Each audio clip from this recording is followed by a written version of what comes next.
Hi, I'm Janelle, and I helped out with the worship on staff at Revival School 2012, and yeah, we had some great times.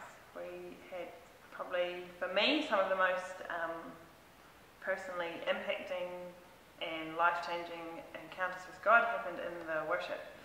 I headed up a creative stream called Exploring Worship, and one of the times that I want to tell you about is a time when we as a group got to experience the presence of God like I can't remember experiencing before then or since then. It was pretty amazing.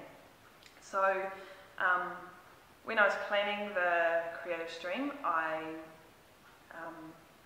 always had in the back of my mind that I wanted to do this really awkward class where we just had to groan or laugh or just make noise but not using words and no music either. So that always makes for a pretty awkward group, especially when it's a bunch of guys, and most of the people in the worship stream this year were a bunch of good Kiwi blokes, and so to get them all groaning and making weird noises in terms of worship was really fun.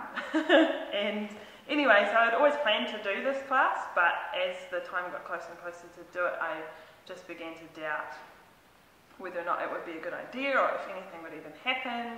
I totally just thought, we'll go and I'll try and get them to groan and they won't really want to and nothing will happen and it will just be kind of awkward.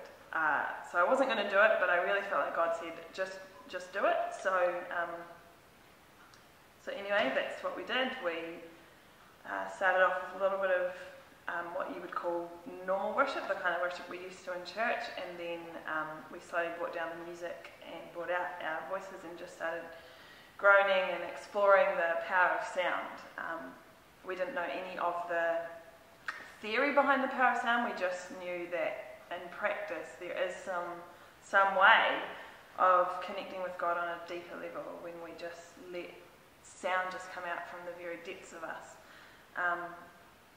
So I did it totally expecting it to flop, and then partway through the class, as we are all beginning to make sound and to groan, something happened, and it's like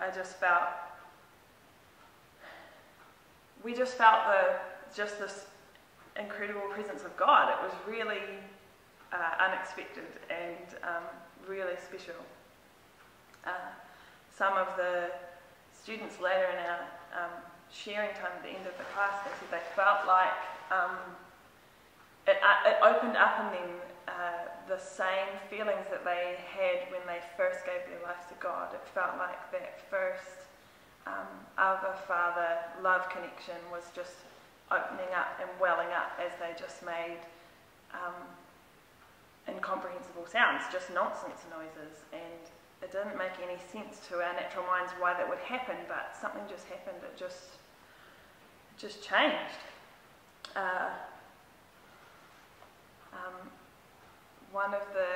One student in particular that I remember during this class, I just watched him as he struggled to make those noises, because it is awkward and it is embarrassing doing something that makes you look and feel so silly. And so I watched him struggle to do it, and he was really quiet and reserved. And then I watched as this feeling of the presence of God built up in the room. He literally took a step forward and threw out his arms and just went, "Ah!" and just made this sound. And I got to watch as he stepped into freedom, and that was a really special place to be as staff and even just as a person, getting to watch and lead and bring other people into freedom that they haven't encountered before. Is such an honour and a privilege.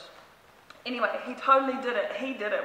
We created a space where he could do it, but he chose to take that step forward, and he did. He stepped out and he made the noise, and when he shared at the end, he said, I was so afraid and I didn't want to cross the chicken line. I didn't want to step out of my comfort zone. I felt like a fool, he felt silly. And then he said, and then he just began to feel it building up, and he just chose to let the noise out. And he said once he started to make that noise, he felt like it unleashed something inside of him, and that even if he had wanted to stop, he wouldn't be able to.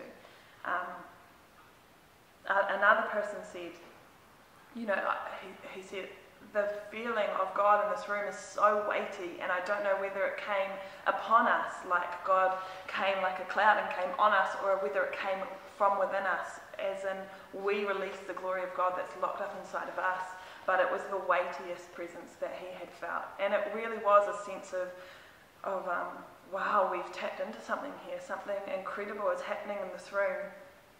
I remember just almost crying, almost in tears, as I'm watching the class proceed, and as I'm joining in, and as I'm just kind of guiding it a little bit, not wanting to disturb the thing that God is doing in the room, but knowing that we're running out of time and I'm going to have to bring it in somehow. And it was just incredible, just the sense of awe of not wanting to meddle with this beautiful thing that God was doing, but knowing that in an instructive environment we need to, it has to end sometime. But,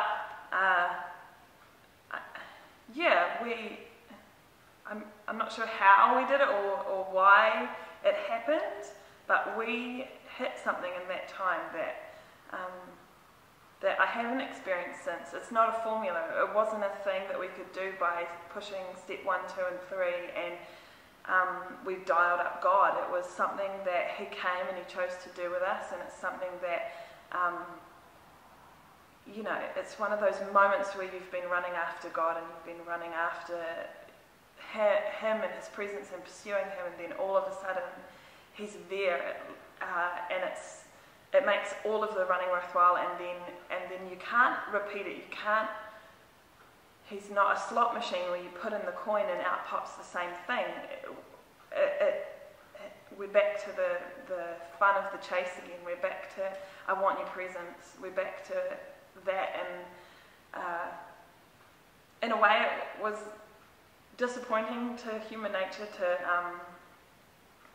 find out that he was in the slot machine, that we couldn't just do the same thing again and have the same encounter. And in another way, it was so beautiful and so right that we couldn't put him in a box, no matter how much we tried and no matter how much we loved the presence that we encountered then. He's not in a box. He's still wild and untamable, and we're still after his heart just like we were before then. Yeah, that was a really, really great experience, and so fun to get to be part of that, and the vision and the goals and the mission of Revival School created a space where that could happen, created a freedom in the staff and in the students where that kind of exploring things to the point where you feel stupid and you feel out of your comfort zone could happen, so that God could come in a way that we haven't ever experienced before.